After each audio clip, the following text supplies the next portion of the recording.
Any updates on the players on COVID right now? Yeah, guys, those 4 guys that are on COVID are day-to-day. I think we're going to know more tomorrow, but all 4 of them are day-to-day. They have a chance to play in the game, and I think tomorrow we'll know a lot more. Did you ever figure out with Covington, is it like a real positive? He kept going back and forth from a negative to positive? Christian's is a confirmed positive. He kind of went positive, negative, positive, and it has stayed positive. So those 2 guys have tested positive, and then Drew's at the end of it.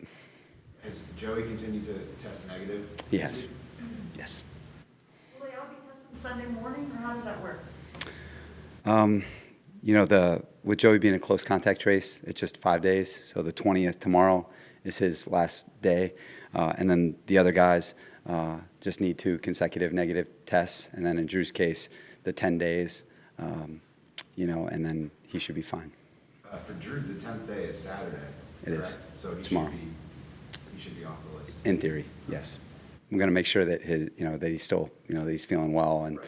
kind of like a concussion, your baseline, coming back and making sure that he's okay. And just with Linval, I'm pretty sure he finished the game. Did something sort of develop afterwards, like Monday morning type thing? Or? Yeah, similar to Lowe, Gilman, just they gutted it out. Gutsy players, gutsy performances, and then just, the residual, very sore, and nothing long-term at this point, but just real soreness. And, just Linval, the ultimate competitor, same with Lowe. And, they gave us a real chance in that game, and it was a gutsy effort by both of them. If Drew came back, would it be Drew or Kenneth going on? I mean, who would be the presumed starter on Sunday? We'll play all 3 of them if Drew can come back. I think that, as we've talked about, we really feel like we have 3 starters, and then within our packages, within our personnel groupings, kind of activate them accordingly and taking into consideration where Drew is within the game plan. As you guys know, he's a quick study, so he doesn't need probably the practice reps that somebody else would, but we'll just kind of wait and see how he is, if he can play, and where he's kind of at physically and mentally within the game plan. But we always want to trust our guys, and if he can go, then we're going to put him out there. With Michael Davis, is he on a snap count, or are you back to the starting role? Great question. We really feel like this guy's practiced well this week. So if he is out there on the field, then he will play full. And that was, that's a position, it's an expectation position, to go the whole way. And if he needs a blow, then we'll give him one. But we will, kind of similar to Murray, we wanted to hey, you go until you need one, and then you tell us that. So it'll be similar with Mikey. But he's practiced well this week, and has looked really good. His conditioning has looked good. But obviously in the game, with his first game action a couple weeks, if he needs one, we'll give him one. But other than that, he'll be out there playing for us. Hugo was signed to the active roster this week, and with the line being in flux, has a good chance to see snaps this week. Just what have you seen from him from preseason and now? Yeah, Bray is he's a really steady football player, and we really like coaching him. He's a kind of a commander in there with the D-line. The way we play, you like to have a general in there that can kind of run the show for people. That's what we've kind of had at different stops, and he can kind of be that for you. And he's a gritty, tough player. He's a smart player. And we really enjoy coaching him. And when he's been out there, whether it's preseason or regular season, he's performed for us. So have confidence in him going out there and doing the job for us. Overall, though, how much of a concern is if those defensive linemen can't go that are on COVID list? Obviously, Linval's doubtful. Just how concerning is that, considering the issues you've had previously in the run defense? Obviously, it improved lately, but just from a personnel perspective. Yeah, I mean, that's part of the NFL. It's a good question. But we have a lot of confidence in these guys, and they've improved a lot. I think where we were at the beginning and where we are now with all of our guys are different. And so we expect them to go play well. And I know that Linval, Joseph, and all these other guys are expecting those guys to play well. And I think that, Gift Smith has done a really good job improving that group. They've shown a lot of improvement from the bye, all of them. And game action and in practice action. So we expect those guys to go out there and do the job. How have you guys been able to handle the whole knowing if Ben or not is going to go? Obviously, you guys are going to know tomorrow until probably 1 o'clock, but how has that kind of gone this week? It's been good. It's been good for us to assess both players and see the stylistic differences between them. And like we talked about on Wednesday, you've been able to see some game action from both guys. And Mason, not only this year but the year before. There's a new offensive coordinator there this year, so you're able to see him within this offense and then the old offense that they had, and just kind of those mannerisms and play styles, because there are little, a couple differences, and we'll be able to be ready for both of them because we've seen them. And then Chase Claypool comes back this week for them. Mhm. Just what have you seen on film from him as a receiver? He's one of those 6'5", huge Yeah, guys.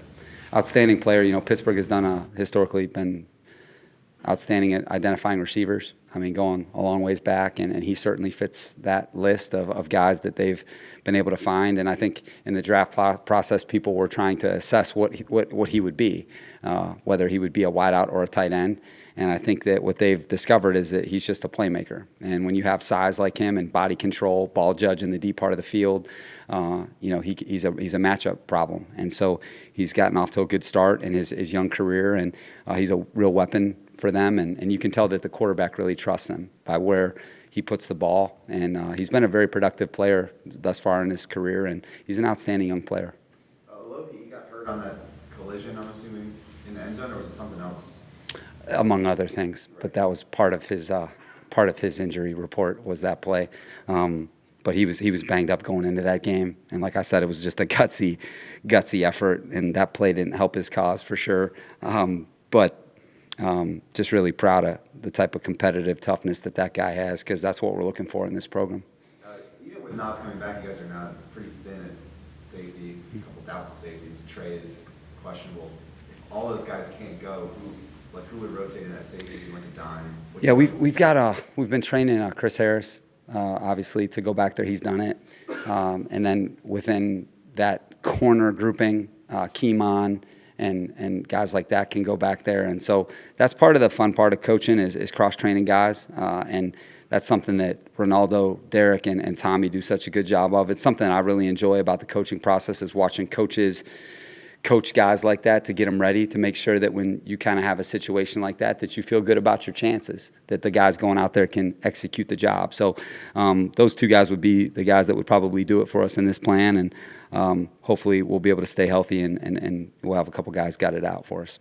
In terms of game plan and preparing, Brandon, has this felt like a little bit like last year when you were with the Rams, because there was so much unknown each week with guys on COVID list and not knowing if they were going to be active or anything, and it seemed like personnel changing each day throughout the league?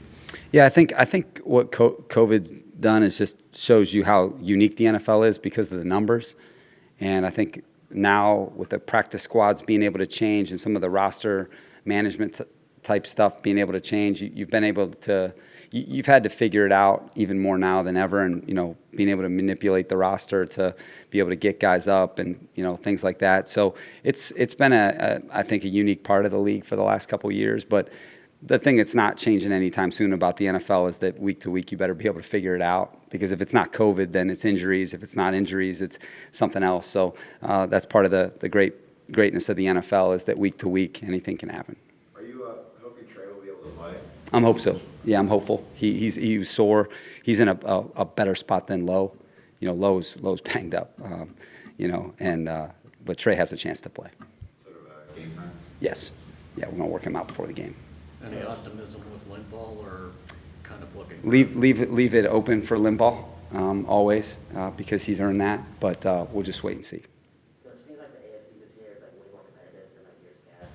Why do you think it's still unplayable this year? A lot of good coaches, a lot of good players. I think there's a lot of good quarterbacks on the AFC side, and I think that the depth of the teams, there's a lot of depth within each football team, I think. And so what you've seen is week to week, the matchup kind of dictates the result. And I think, really the AFC, but, when you look around the whole league, it's pretty even right now. And week to week, a lot of things are happening that not many are predicting. So I think it says a lot about the NFL and the depth of the league and the coaching and the playing. And I know from the AFC side, just, looking specifically at our division, you've got 4 really quality teams. And I think thus far through 9 games, we've played 9 outstanding teams, and so it's been one of those seasons. Every week it's got to have it, Brandon, but considering Pittsburgh, who's directly in front of you in the playoff picture, Denver, kind of in the same, are these 2 weeks maybe more crucial compared to others? Well, I think that just because we're past halfway each week, you have that urgency and those type of implications. Just because you're far enough along now where things start to matter, from the standing standpoint. So the fact that it's an AFC game, from a tiebreaker standpoint, from all those things that are going to matter down the road, yeah, for sure. But I think all of us that are in it, you're looking at Pittsburgh, and how well coached they are. This team has gotten a lot better from where they were at the beginning to now. And so it's a great challenge for us, and it's going to be exciting to do it on national television.